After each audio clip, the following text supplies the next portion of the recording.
listening to the Zero to Travel podcast, where we explore exciting travel-based work, lifestyle, and business opportunities, helping you to achieve your wildest travel dreams. And now your host, world wanderer and travel junkie, Jason Moore.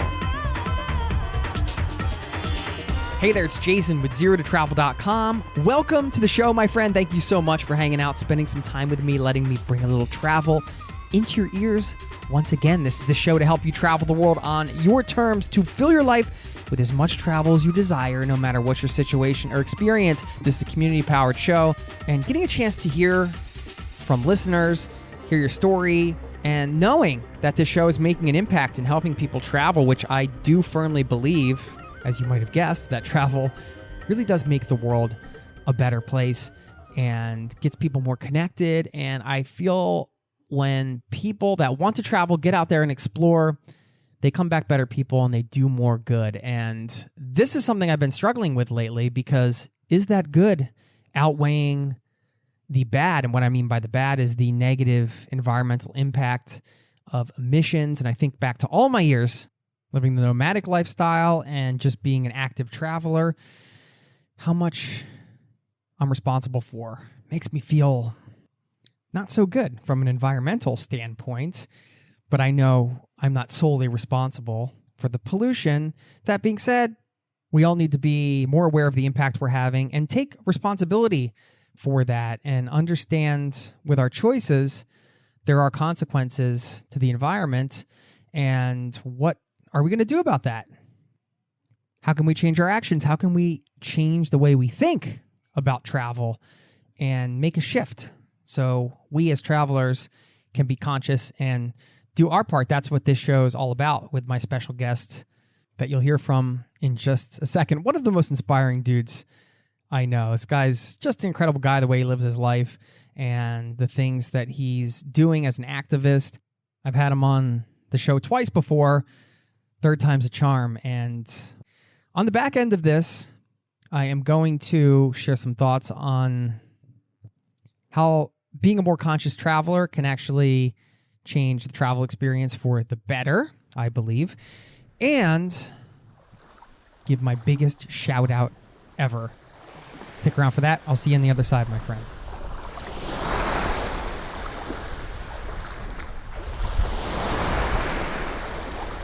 If you've been following the news, you might have read about the last Intergovernmental Panel on Climate Change report, and it was not good, to say the least. It warned that global emissions are far from slowing down, that the world has basically a little over 10 years to bring climate change under control and get their act together, and they don't. We're going to be facing a slew of environmental catastrophes and crises, too many to list here. And as travelers, we need to be the change we want to see in the world. We have to start doing our part. And I can think of no better guest to have on to help us out than my friend Rob Greenfield from robgreenfield.tv, who has done a lot of different projects. And you might have heard him on the show before. Maybe you already know about him. I'll let him get into that a little bit, but right now I want to welcome Rob back to the Zero to Travel podcast. Welcome back, Rob. Thank you. Good to be back for the third time in 5 years. Well, man, this is, we were just reminiscing before we started recording here, because you were episode 8. I'm so glad we got to meet way back then, and we talked about your bamboo bike ride across the states. And, well, first of all, go to robgreenfield.tv and just dive into Rob's stuff if you haven't yet.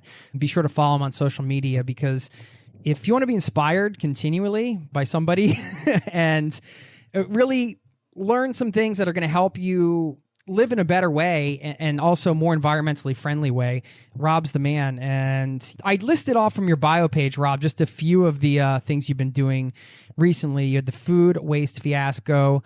We talked about your cycling trip across the U.S. You did a show for the Discovery Channel called Free Ride, where you traveled without money through South America. We talked about your trip through Central America without money way back in one of the other episodes we did. You also donate 100% of your media income to grassroots nonprofit organizations, and talk a lot on your blog about your financial net worth and how you like to live your life. So, man, I have no idea where to begin with you. Where I want to begin, I think, is the post you just put up recently about being a public servant. And I think that kind of encapsulates all the things you've been doing. Can you talk a little bit about about this initiative and sort of your intention behind it? I guess I would call it less of initiative and more of just my life. Okay. Which my life is an initiative. So you're correct in saying that. I look at the current political situation, which the current political situation is largely what drives the current environmental situation that you mentioned earlier with climate change. And money and politics are two of the greatest influencers of our lives, both globally and locally. And some ways we see it, and some ways we don't.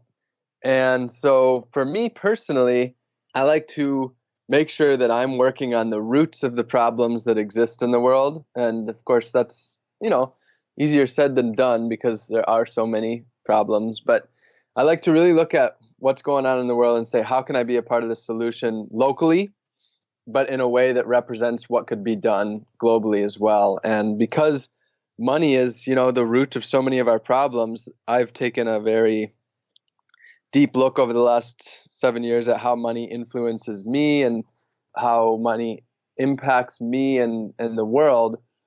And so basically, I guess it was about 3 years ago, that's when I took the first vow to making very little money. Basically, my personal vow is to make what is considered the federal poverty threshold, which right now for an individual person is around $12,000. So that's my maximum yearly income. And by doing that, it's really hard to sway my opinions, sway my ethics and morals with money or material possessions by vowing to keep my life simple and as minimally involved in money. As I, hope to continue growing as a leader, the more pure that I will force myself to remain, because it's hard to remain pure in this world. And so I basically put limits on myself and make them public so that I ensure that I remain pure in a world where it's challenging to do so. So living without money or like you said, at the federal poverty line, I mean, you had some thoughts around that, I know, in terms of being in a privileged situation where you can do that. I was wondering if you could just give people a little more background on what you were thinking there. And then I want to talk about like the logistics behind living without money, actually.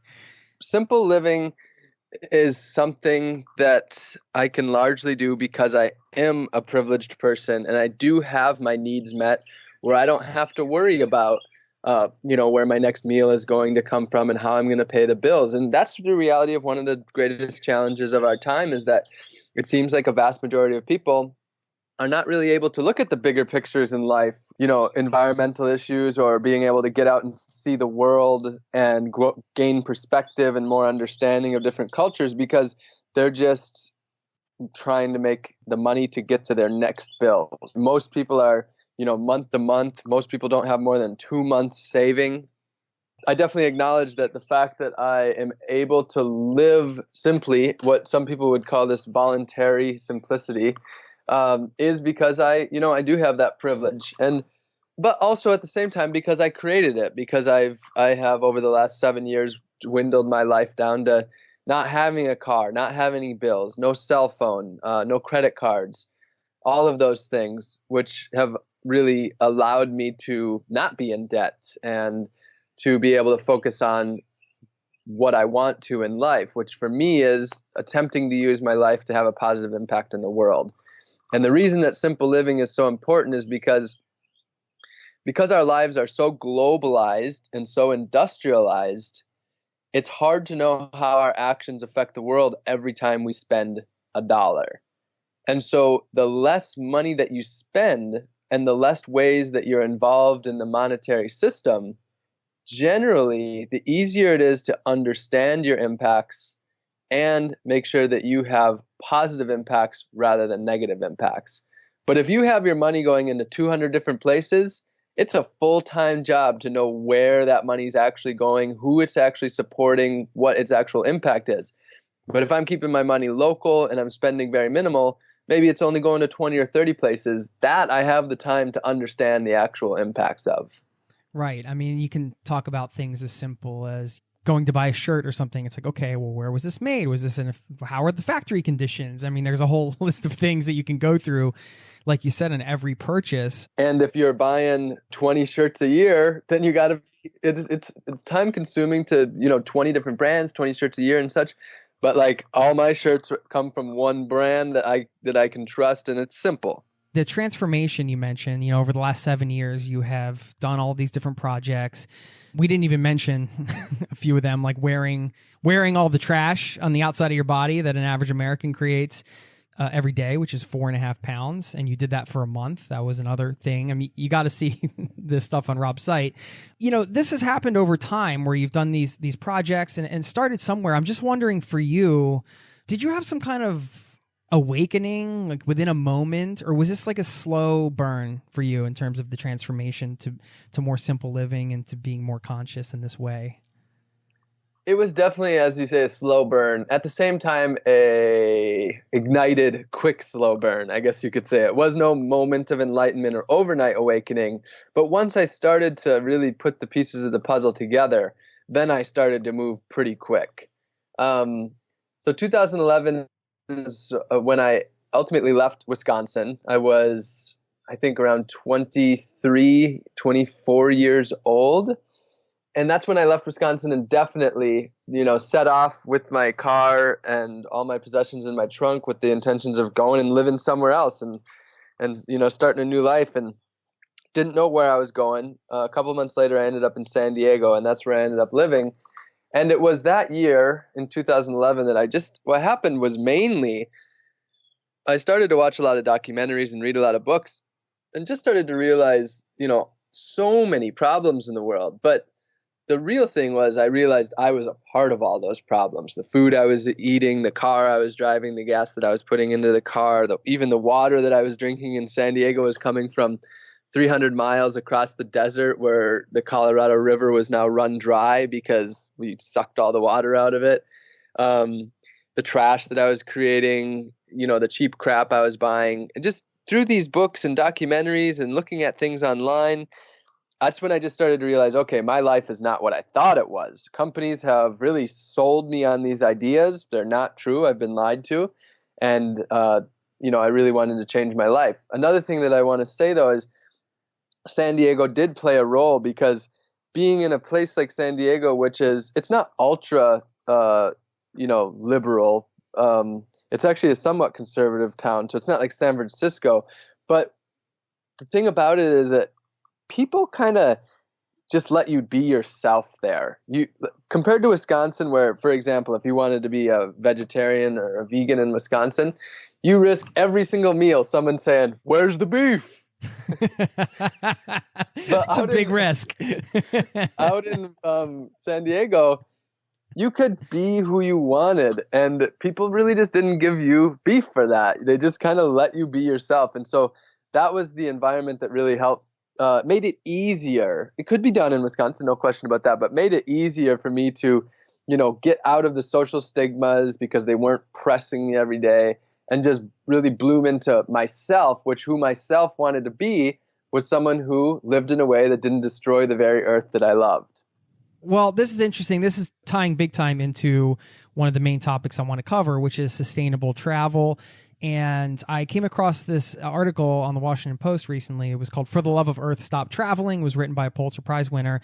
And he was talking about essentially the emissions that are created from airplane travel and how that's a big component of the problems that we're having, and that people should stop traveling. Now, I had a bit of an existential crisis with this because, I've always tried to be a conscious traveler and, bring a water bottle and not use plastic and things like that. But you can always do more, right? Everybody that's listening to this, the goal of this show and this episode in particular is just to help you become a better traveler in this way and to do more. Like I said, we want to be the change. I started struggling with this question, Rob, of like, okay, is the goodness that comes out of travel outweighing the environmental concerns? You know what I mean? Like what you said about San Diego playing a role. So you might have been living somewhere where they were pumping water in from 300 miles away. And because you were living there, maybe you had a certain impact on the environment that you wouldn't have living elsewhere. But because you were there, you also, like you said, kind of grew into this person that you are today and started discovering these things, and now you've made this huge positive impact on the world. And I know through all of your travels, the experiences you've had have shaped you as well. So how do you reconcile this? Like, help me out here, man. Okay.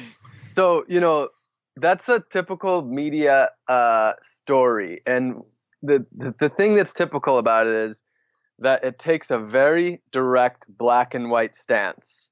Travel causes environmental harm, so do not travel. That's one of the main problems with our current society, is that we look at everything as black and white issues. But of course, when you take a greater perspective on our existence, you know that nothing is black and white and everything is gray. Because just to pull that apart for a second, flying is bad, so you shouldn't travel. Well, ever heard of a bicycle? Hiking so just to name some things that you can do. You can sail around the entire world. You can hike some of the great trails like the Pacific Crest Trail or the Appalachian Trail. You can bike across your country. You can bike across your state, across your country. You can, go Forrest Gump and run across the country. You can hitchhike on vehicles that are already going in that direction. Trains, you can travel all across Europe by train. You can hitch a ride on a boat across the Atlantic, something that I have not done yet, but would like to if you're going from North America to Europe or Europe to North America. So you can take a boat and then take the train everywhere there. So it is a whole different ballgame, but it is possible to travel the world and not fly at all. It still hit me as somebody who's living in Norway who wants to get back to see my family. I'm still going to have to get on planes, right? So the kind of solution that I thought about, or the things that I was thinking about, were the things that you mentioned, and also more of the slow travel philosophy where you're spending more time in a place. But I want to get some tips from you on the main things that are involved with travel when it comes to the transportation, the food, and the water, because you have all the experience of doing it not only without money, but in a very sustainable way. I know you do things to the extreme, but I'm sure you have a bunch of tips for the average traveler. I do want to go back a little bit to what you just said, and I guess a little bit more about, is it possible to travel sustainably? And a little bit more about flying. So there's the flying, there's the getting there, but then there's the everything that you do once you're there. And so the reality is that traveling, let's leave aside the how you get there, but then once you're in an area, the traveling doesn't have to be any less sustainable than living at home, and can often be far more sustainable. So to give one example, something that a lot of people do is woofing, worldwide opportunities on organic farms.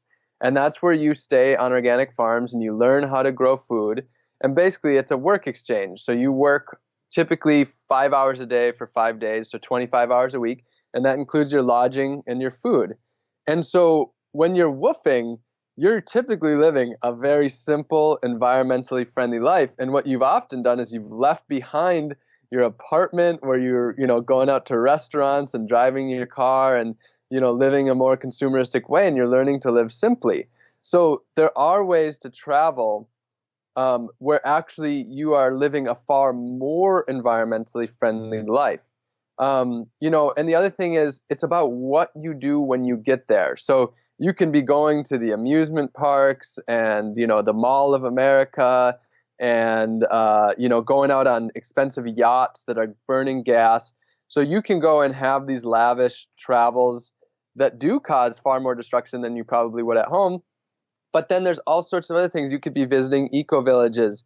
You can be going to local small B&Bs or the other thing is, I try never to stay in hotels. I stay with friends wherever I am, because then I can cook in their kitchen. We eat meals together. It's no less environmentally friendly to stay in someone else's apartment or house than if I was at my own apartment or house. So traveling by nature, flying aside, what you do when you get there doesn't have to be any less sustainable and can be far more, because the other thing is, a lot of times with traveling, you learn how to live simply. Everything you have is in your backpack. So you start to realize, okay, maybe I don't need an entire closet full of clothes, because actually I've been in this backpack for a month and I've had all the clothes that I need and I'm happy and I'm actually happier. So, that's the big point, is that once you get to somewhere, you don't have to be living any less of a sustainable life whatsoever. I love that. Yeah, I mean, that's along the same lines with travel being expensive as another myth, where oftentimes I found myself spending less money when I was traveling than when I was living a traditional life. And by the way, we've gotten to have Sue Coppert, the founder of Wolf, on the podcast before. I can link that up in the show notes. I do want to stress that the most destructive thing that any of us do in any given day is flying. One of the main reasons people eat a plant-based diet is because of the carbon footprint. And I did some rough numbers, and I don't remember exactly what it was. I think it was one flight to Europe and back was the carbon equivalent of like 1,200 hamburgers or something like that. So no doubt, like in no way would I lessen the environmental impact of flying, because it is just one flight a year basically makes it impossible to say that any of us live sustainably. So that is the tricky thing. And that's the tricky thing for me as well, because I believe that I can have a positive impact through some flying, like coming over to Europe and doing a speaking tour. For example, I was invited to China last week. Round trip flight and lodging covered. It would have cost me no money, and I would have gotten to speak at this great conference, and I would have got to go to China. I've never been to China before. But I had to say no. I could not fly to China for just one talk. Now, the way that I look at flying personally is, will this flight be worth it in creating the world that I want to live in, a more sustainable and more just world? The answer was no for that flight to China, unless I decided that I was going to spend 2 months in China speaking, maybe doing reporting on environmental issues that would come back home, and so on. So, for example, both of my my last TEDx talk that I did in Europe, in Paris, I wasn't going to fly over there just for a TEDx talk. I wouldn't have been able to rationalize that. But instead, I did a whole speaking tour, and I spent, I don't remember how long, 7 weeks over there, and I did like 35 talks or so. And in that way, the flight I deemed to be really worth it, because the impact that I could have in that way was worth it. So, I would definitely say like flying for a weekend is something that I can't do that anymore and rationalize it. And even you're in a pickle with the flying to Norway to see family, because if we're talking about the environment, it's just like it's just not even really possible to rationalize. Right. Is that tough for you? Like in that China example, when you have maybe an emotional thing behind it where you're thinking, oh, it would be great to go to China. I've never been to China. I want to experience that. I mean, we can talk ourselves into anything, right? It's totally subjective. So you could say, well, I'm only giving this one talk, but I can learn more about climate change there and bring that back and write about it and maybe get more attention through my blog. You could kind of create an argument to go, probably. Like, how do you, as a conscious traveler, how do you pull yourself out enough? How do you take the emotion out of it? Well, and that's the difficult part about being a human, is that we can rationalize anything in our brain and make it seem fine. So what it really comes down to for me, I've mentioned nothing is black and white, everything is a gray area. So it's always remembering that, and just always trying to be honest with myself and with others. So I personally, one of my greatest goals in life is to not be delusional, which is very hard because pretty much the whole human race is delusional. Because of the way that we've designed society, we have outsourced everything so that we don't actually understand our existence. thus making it very hard not to be delusional. So one of my main, goals in life is to not be delusional. So when I look at a situation like that, I don't rationalize incorrectly, because that is defeating one of the main goals of my life, which is to not be delusional. When we're talking about the big picture of the state of the world, numbers are important, but it can't come down to just numbers. It can't come down to just government and corporations.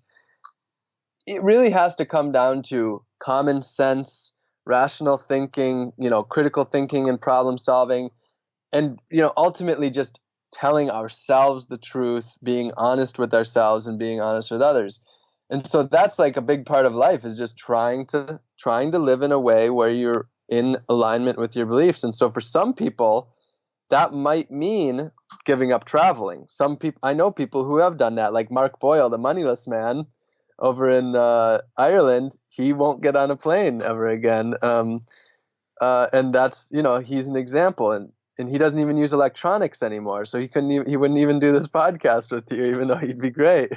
But for other people, they can figure out a way to travel where they're actually having an extremely positive impact on the world. Maybe it's public speaking, or maybe it's, undercover journalism of some sort.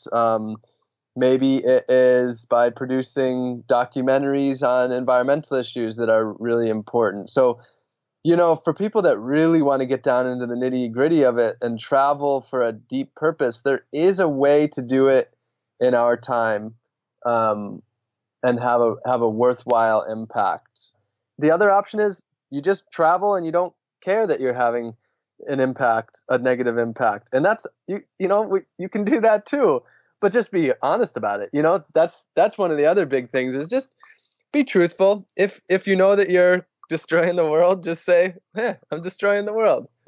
How do you stay positive when you hear something like this recent climate change report? Well, to be honest, the recent climate change report didn't give me many feelings at all, because it was nothing new in reality to me. I mean, humans have been saying for quite a long time that we have this many years, and if we don't turn it around, then there's no going back. And I think we've already basically hit that. I've already come to the belief that humans aren't going to turn things around. Now, that's not saying that I don't think we can. I think we could. If the human race decided to turn things around and come together, it's possible. We totally could do it.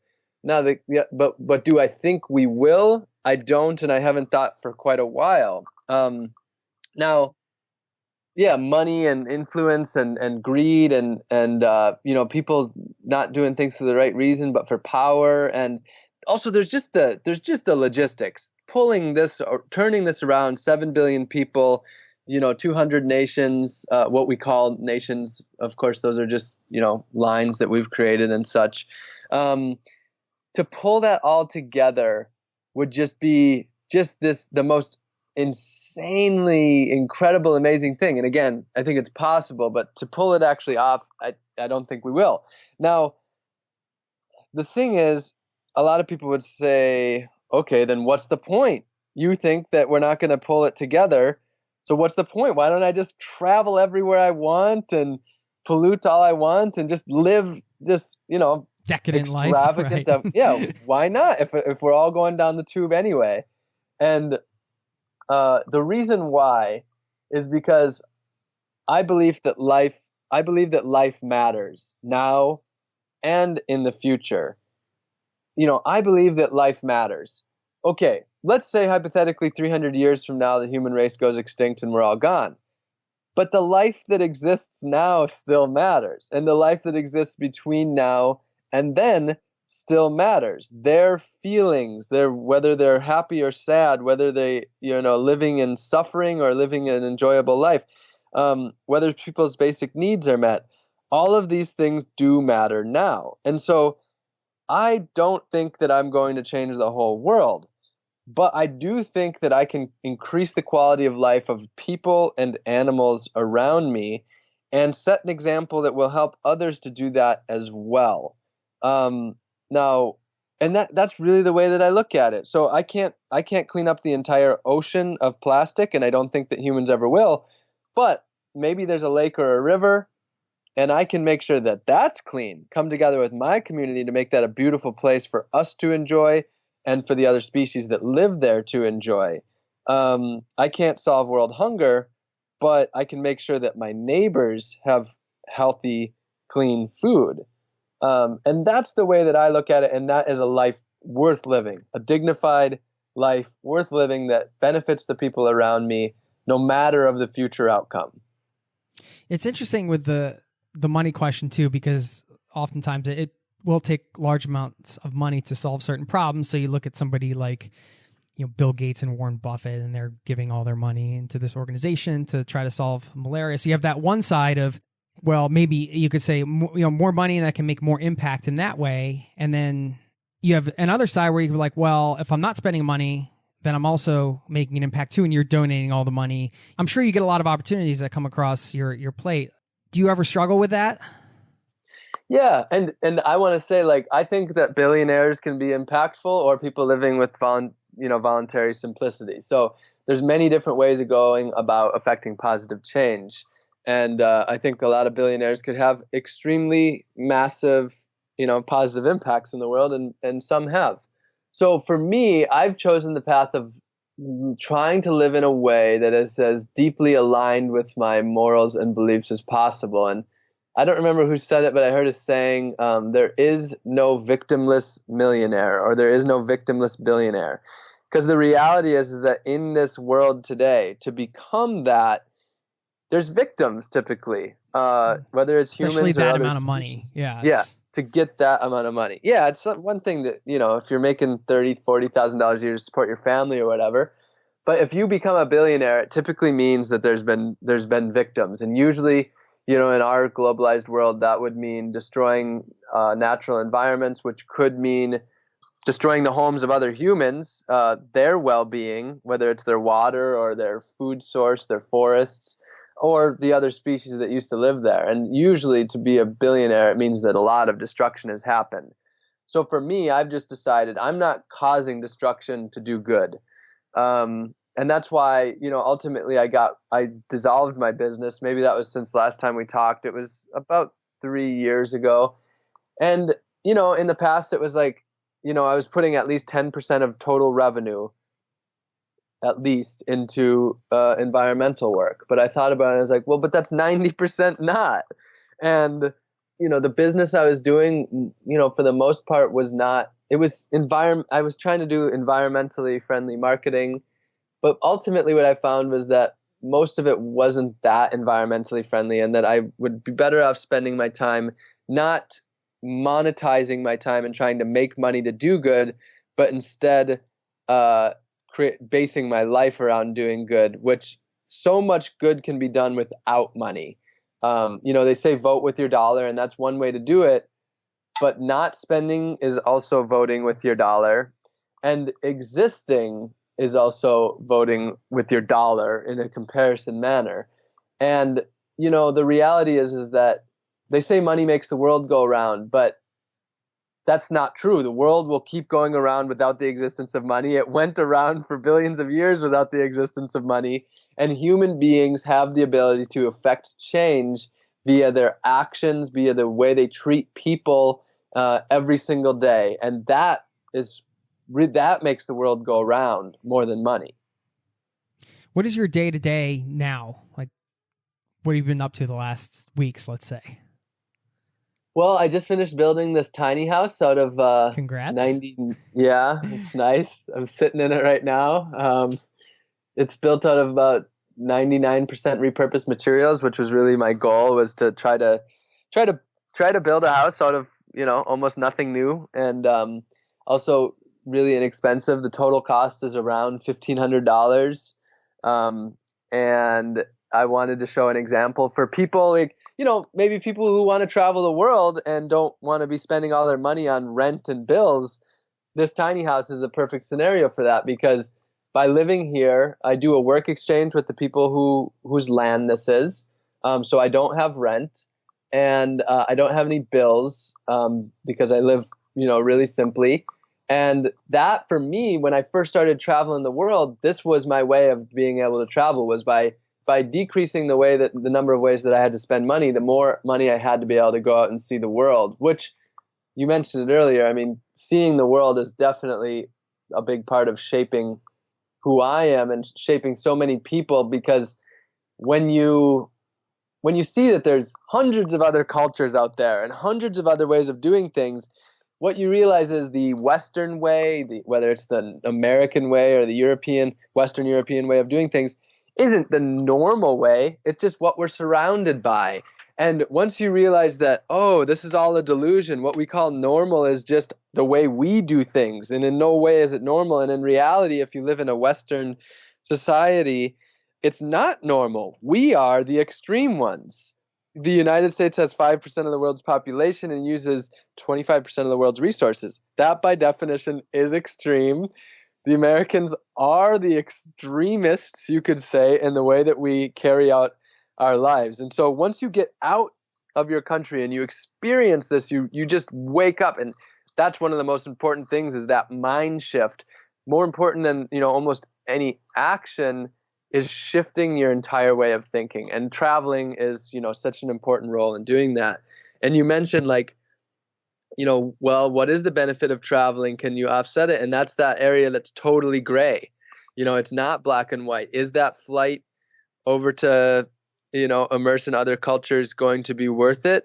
It very well could be. The example I always use is like Adam Braun, who founded Pencils of Promise. I've had him on the podcast. If he never went on that backpacking trip, he never would have been exposed to the things he saw in different countries, and started this program where they now build schools for children in developing countries and things like that, where you can't always predict. Like you said, you can go and okay, well, I'm going to line up all these speaking gigs, but sometimes just travel for travel's sake, or oftentimes, can lead to those big changes. And I think back in my own life and understanding, like you said, that resonated with me. When you start traveling and you don't have a lot of stuff with you, and you're just like, wait a minute, you come back and you get to your storage unit or whatever, and you're like, it's like looking at somebody else's stuff. You're like, what is all this? I don't need any of this, And because of those experiences, like, I've gone on to live a much more simple life for many years.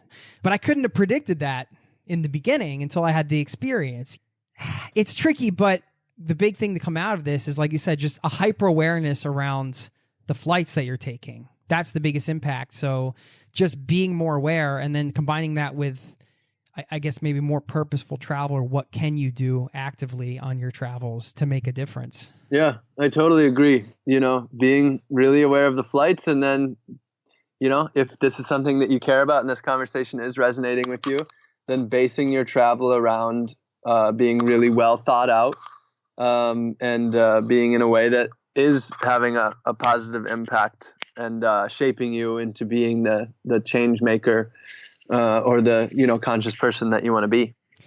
Seeing how you live this day to day, whether you're traveling and you're on a bamboo bike and creating very minimal waste, or building a tiny house out of recycled materials, or the things that you do, is it hard to continue the simple living every day? Is it a struggle, or is it like, what are the rewards for you personally at this type of lifestyle that you live?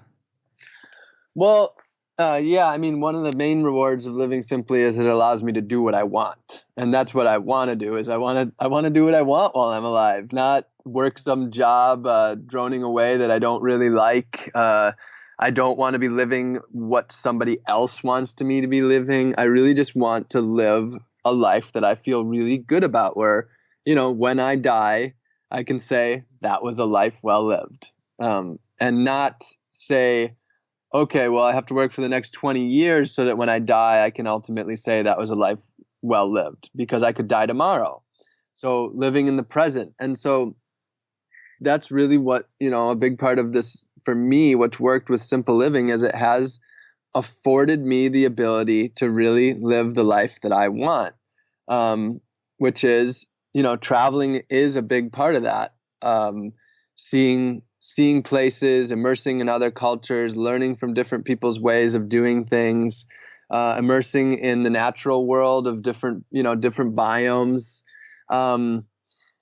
So that's a big part of it. And again, you can do this by living a monetized way of life where you focus on earning a lot of money so that you can take the time to do that. But instead, like, I try to make my whole life the being present, immersing in different things. Because, one thing that is important to talk about when it comes to travel is that there's so much going on right in your own area that you don't have to fly for.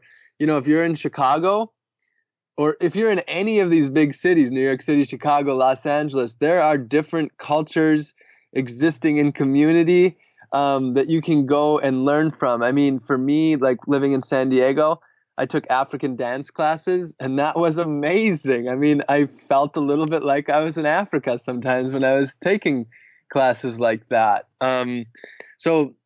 Or going to the Ethiopian neighborhood and eating at the Ethiopian restaurants, like getting to meet people from Ethiopia is mind-opening. And just like, for me, or being in Minneapolis where there's a lot of Ethiopians and Somalians, and, playing soccer in the park with them, that was, it sticks out to me how kind they were. Like, it was part of their culture where they were just kind and open. Like, they just came over. I was kind of playing soccer by myself, and they just came over and started playing with my soccer ball without even really asking.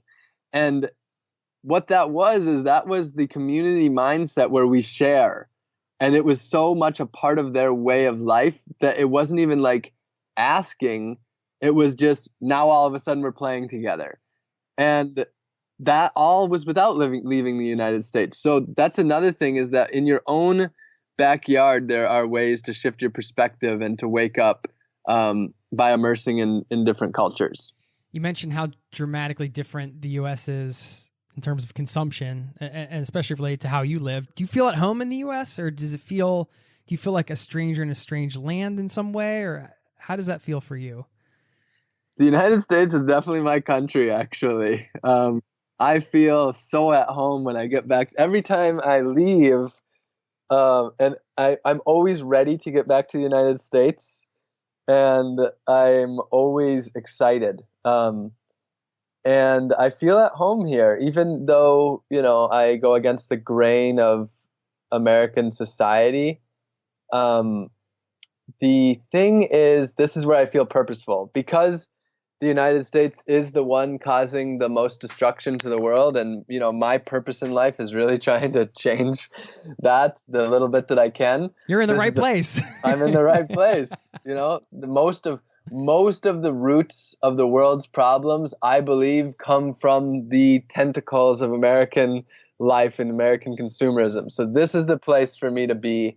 And the reality is that the problems that exist in the world actually do give me a great purpose. Now, I would gladly see that purpose fizzle away for a world that's actually sustainable and just.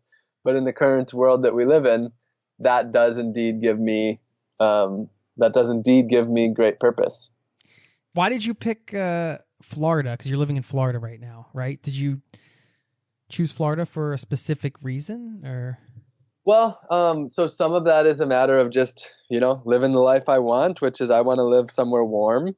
So before Florida, I lived in Southern California for 5 years, and I really don't want to live in a place with winters. So that, Florida is a good place for that. So that was, one of the main reasons. But I also, at this point in my life, do want to live in a place where I feel like I can really affect positive change, where I'm actually needed. So, like, for example, San Francisco, there's a lot of change makers there. There's a lot of progress already. I'm less needed there. Florida, on the other hand, is a place where I can have a very positive impact. And Orlando is a place that is on a sort of a transitional state where in a decade's time, this could end up being one of the more sustainable cities in the country, because there are a lot of people working to change things. It's a young city that is still moldable, and it's like kind of somewhere in that middle ground of it. It can go either way. So I feel like I can be impactful here as well. So that's, a couple of the reasons. What kind of advice do you give to somebody that's sort of, wants to travel and wants to do it in a more purposeful way, but isn't quite sure what their cause is, or just it can be a tough thing that a lot of people can put a lot of pressure on themselves, you know? Yeah, that's a very good question. I have to say that I have always felt pretty purposeful in what I was doing. Now, in the past, that was partying and chasing women and attempting to be a millionaire, but I felt very purposeful in that. And I didn't change because I wasn't happy. I actually enjoyed that. I changed because I felt like it was, the right thing to do and that I could live an even better life. But I wasn't really running from unhappiness or anything like that. I tend to give better advice on things that I really have experienced firsthand.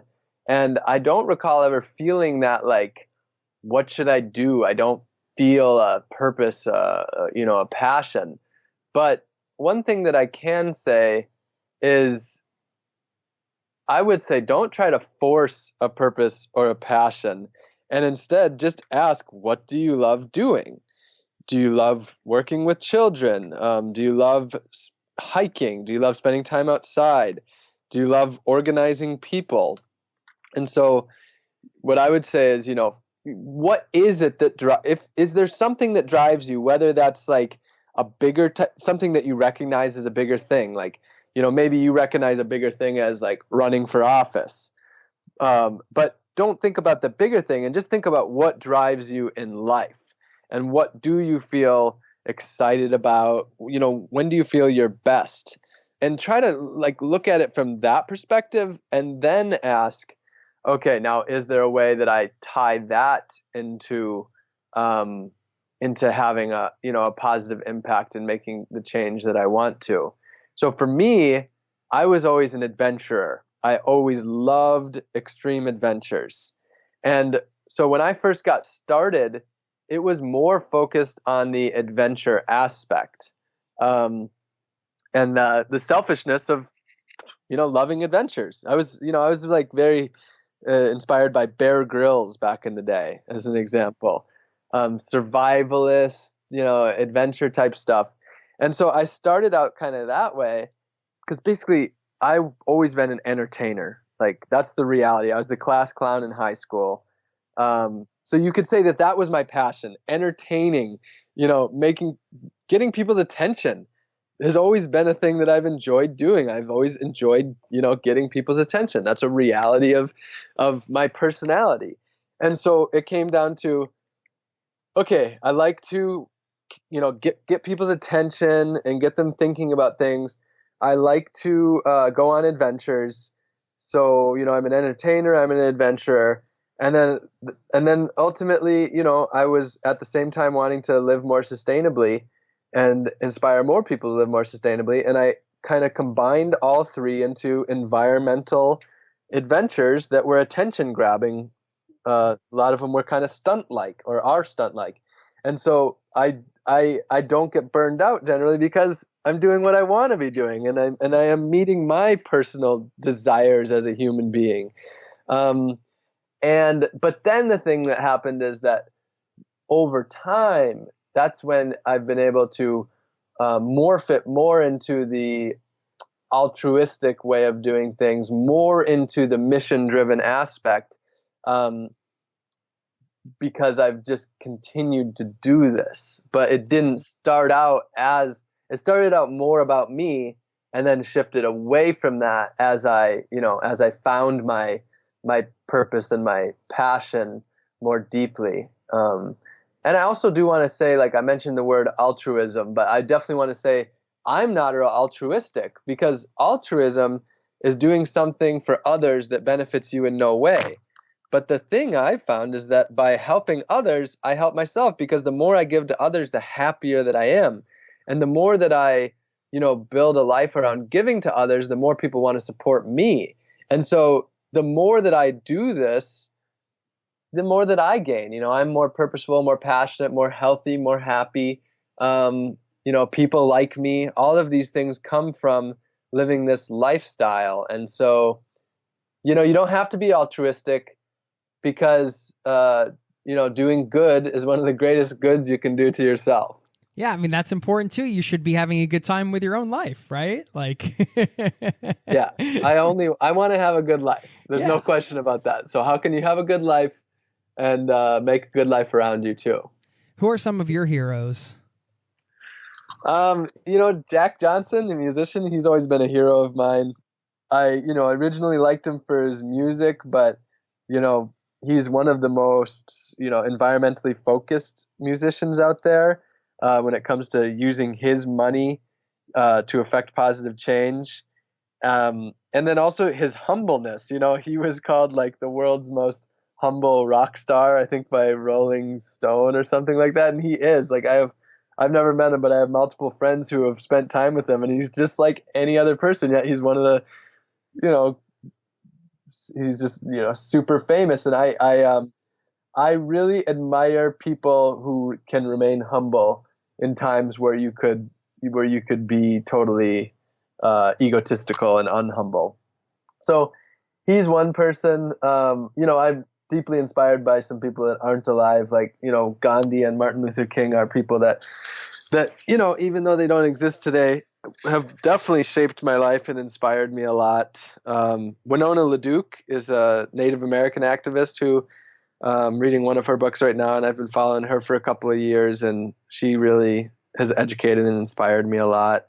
I have a blog, robgreenfield.tv/people, and that's a list of around 50 or so people that have inspired me and that I, recommend other people pay attention to and learn from.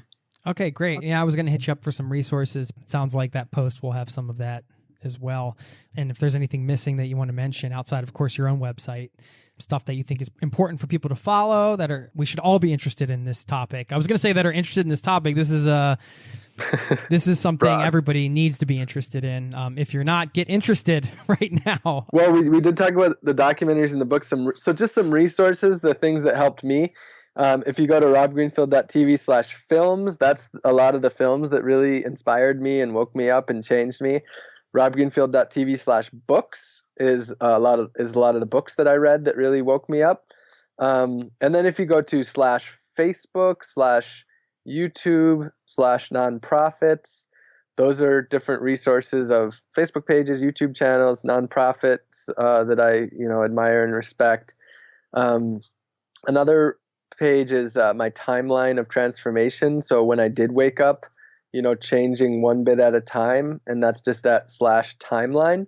And through that, there's just a huge supply of resources.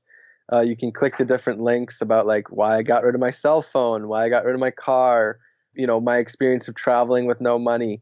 That's a great resource with lots of information on there.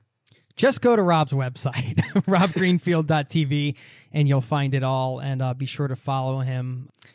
Doing awesome things, my friend. I have to ask you before I let you go, because you mentioned, running for office kind of in what you were just talking about. And then you mentioned this pledge to be a public servant. And I just couldn't help, as I was thinking these things and I was reading through that and kind of thinking what you're up to, I'm like, it seems like maybe one day down on the horizon, you might be interested in serving in like a public office type. It's a question of just how I will be a public servant. So that could be a government office. It could just be an individual leader, that has no, involvement in government. Which is what you're doing right now, essentially. Which is what I'm doing right now. So I definitely want to be a positive leader for positive change for my whole life.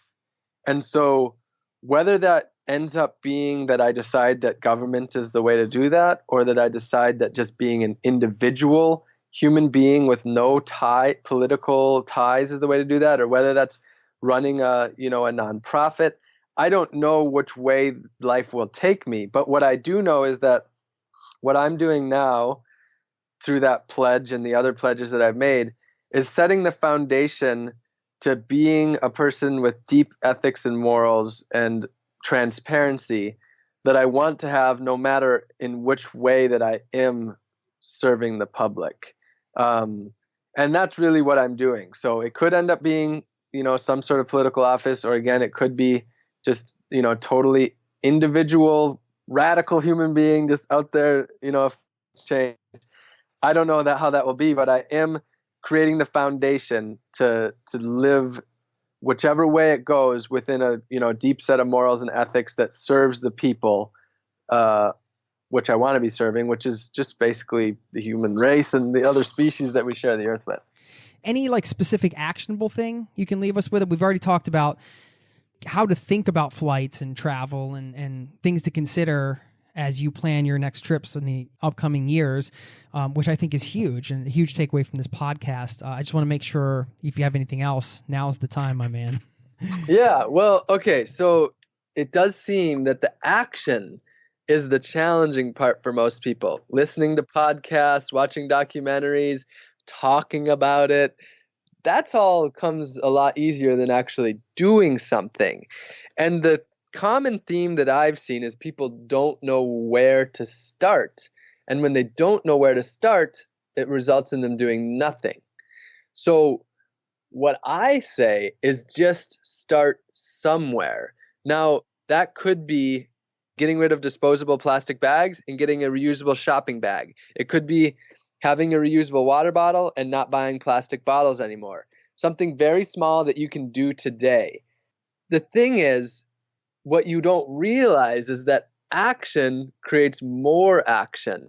So once you take a positive step, it gives you the motivation and the momentum to take another positive step. So don't worry about which step you start with. Do whatever you feel inspired by right now. Don't worry like, okay, well, I know the biggest thing that I could do is eat a more plant-based diet, but I'm not ready to do that. So don't let that cripple you from doing nothing. Start with something that will make you feel better about yourself and feel less crippled by our current, political and environmental scenario, and let that empower you over time. And you're not going to become empowered overnight, but by making one positive change, say per week, some of them are going to be really little, some of them are going to be bigger. What you'll do is you'll start to transform yourself and then you'll get to this place without even having realized it. You'll look back, say a year ago, and think, wow, look at all the things I'm doing now that I wasn't doing a year ago. And that is empowering, and that is what gets you to make more positive changes and more positive changes.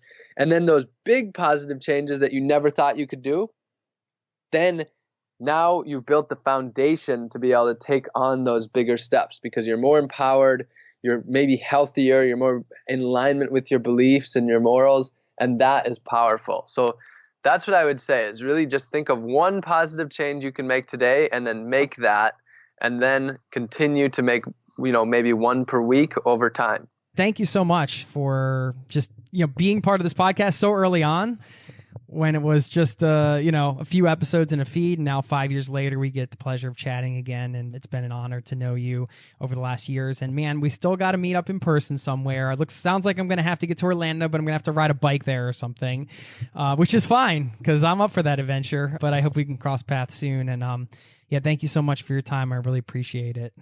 Yeah, my pleasure. Look forward to meeting in person. And as long as the podcast is still going, we can do this every year or two.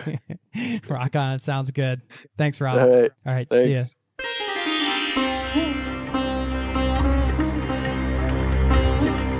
There you have it. Hope you enjoyed listening to my conversation with Rob Greenfield. Inspiring guy, right? Look at the way he's living his life, the things he's doing. We all can't be that extreme, but certainly I believe we could take some lessons from Rob and the way he lives his life and incorporate those into our own and become better travelers. When I think back to some of my adventures, some of the greatest times were those long bike rides or just long walks where you get lost in a neighborhood, you don't even know where you are, you're away from all the tourist sites, and you're just walking around and soaking in the everyday life. And I think our tendency can be to think about sustainable travel as, oh, okay, I have to travel less. You're taking something away from me that I love to do. And that's not it. And you heard Rob in the interview today. It's all about how you think about it and just how it changes your approach to travel. It doesn't mean that we're losing travel experiences or we're not going to get to go to the places we want to go.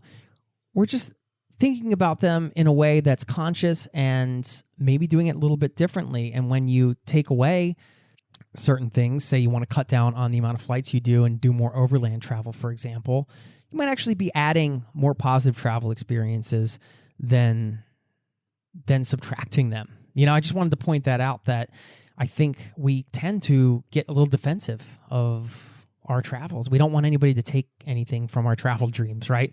And that's not what this is about. This is about just doing it consciously and adding to our travel experience. And of course, we can make up the rules. We can think about the ways that we want to shift our travel styles so we can be more sustainable, more environmentally friendly, and still get peak travel experiences. So just wanted to throw that out there. And I will leave you with a quote from Melody Beatty, who said, "Gratitude makes sense of our past, brings peace for today, and creates a vision for tomorrow." Thanks again, my friend. Until next time.